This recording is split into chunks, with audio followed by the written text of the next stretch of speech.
जेकरा पर फेर दिलू नजर होई सकती शिवांशु रिकॉर्डिंग स्टूडियो बानावर किशनगंज। जेकरा पर फेर दिलू नजर होई सकती अपार वाला। Mix by Manish Arya. कलकत्ता काली माई बारू खपर वाली, सबका बिहार के बुलावे शहर पाली। कलकत्ता काली माई बारू खपर वाली, सबका बिहार के बुलावे शहर पाली। हाथ में कटार शोभे धार वाला, हाथ में कटार शोभे धार वाला। जेकरा पर फेर दिलू नजर होई सकती अपार वाला। जेकरा पर फेर दिलू नजर होई सकती अपार वाला। जेकरा पर फेर दिलू नजर होई सकती अपार वाला।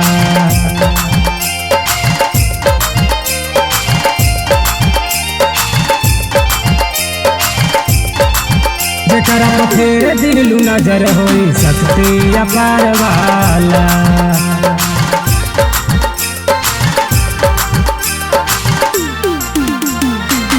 असुर के मुंड काट खफड़ खून पियलू, मुनि भक्तों के जागवा पुरवलू। असुर के मुंड काट खफड़ खून पियलू, मुनि भक्तों के जागवा पुरवलू। जगवन सात नाम सातों के पूजेला, उनका के संगे एक भैरो रहेला। भगवान सात नाम सातों के पूजेला, उनका के संगे एक भैरो रहेला। यही नाम जान संसार वाला, यही नाम जान संसार वाला।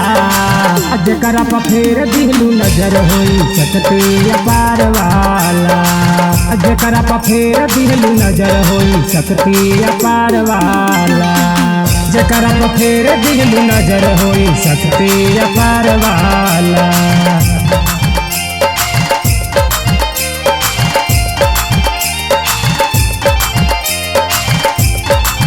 जेकरा पर फेर दिलू नजर होई सकती अपार वाला।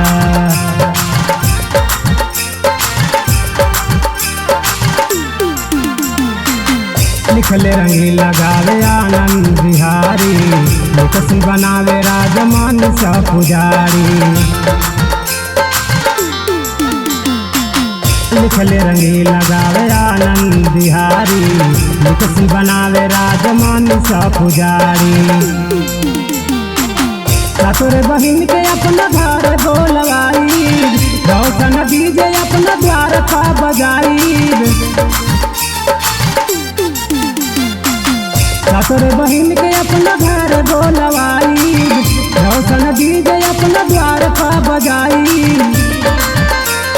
हाँ लवंग के छाक दी हवे प्यार वाला, हाँ लवंग के छाक दी हवे प्यार वाला। जेकरा पर फेर दिलू नजर होई सकती अपार वाला। जेकरा पर फेर दिलू नजर होई सकती अपार वाला। शिवांशु रिकॉर्डिंग स्टूडियो बानावर किशनगंज।